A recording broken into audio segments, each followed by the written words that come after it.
Zig Ziglar. Inspiring true performance. Let me share with you a true story out of my notebook of life. A number of years ago, got an incredible letter from a gentleman in Toronto with a substantial check in it. He said, my friend Steve Walker is following the wrong role model. He's working himself to death. His family is falling apart. His health is in danger. And he's modeling himself out of his boss. And he trusts you and respects you. If you will give us 1 hour, I will fly him to Dallas and give you this check. Wouldn't you love to have a friend like that? I sent the check back and I said, come on down. Steve and I had quite a little talk. And in our talk, I asked him why he had such a role model. What about this man that made him so completely important in his life? And he said, well, he's the most successful man I have ever known. And I said, well, Steve, what do you call success?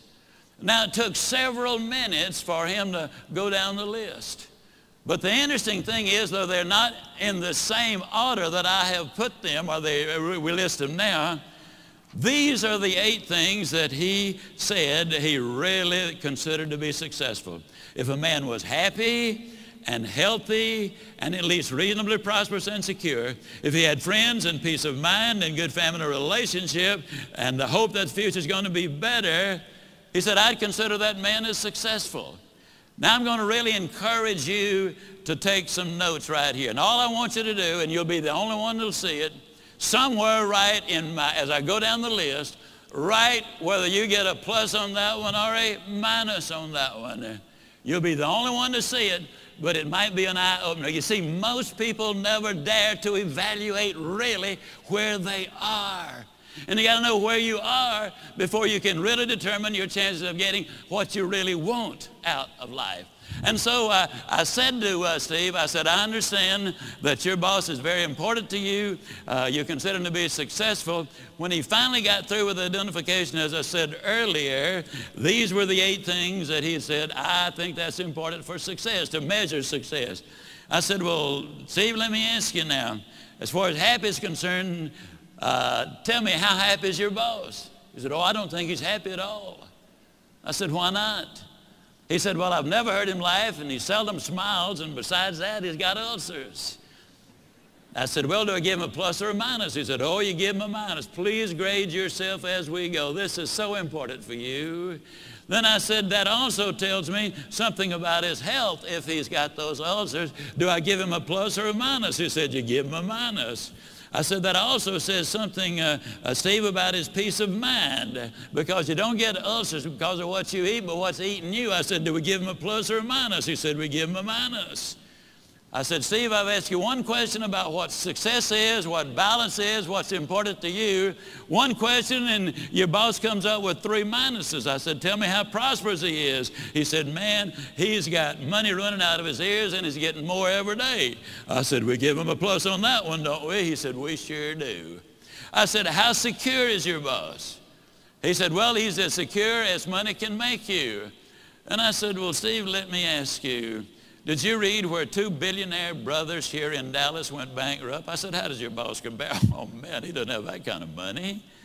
Did you read where our ex-governor was worth $100 million at one point? He's now bankrupt. How does your boss compare? Oh, he doesn't have that kind of money.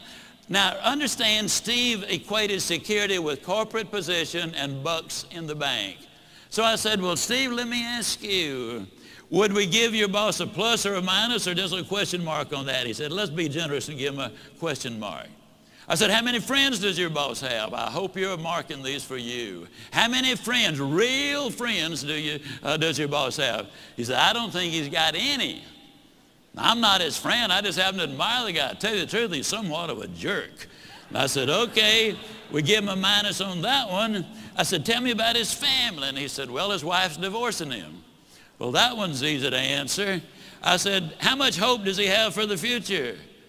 He said, well, before I started talking to you, I thought he had a lot. But right now, I don't think he's got any. Why did that statement come forth? Because for the first time, he had evaluated it. That's what we need to do. Evaluate where we are. Are we investing our time properly, using our resources properly? What will the end results be? Well, then I said to Steve when that was over, we give him the minus there. I said, Steve, of the 8 things that you consider marks of success, he gets 1, 2, 3, 4, 5, 6 minuses. He gets 1 plus and 1 question mark. I asked Steve a question. I'm going to ask you the same question. Steve, would you swap places with your boss right now, knowing what you know? He looked at me kind of stunned. He slowly rose to his feet and said, no, I wouldn't. Would you? Zig Ziglar. Inspiring true performance.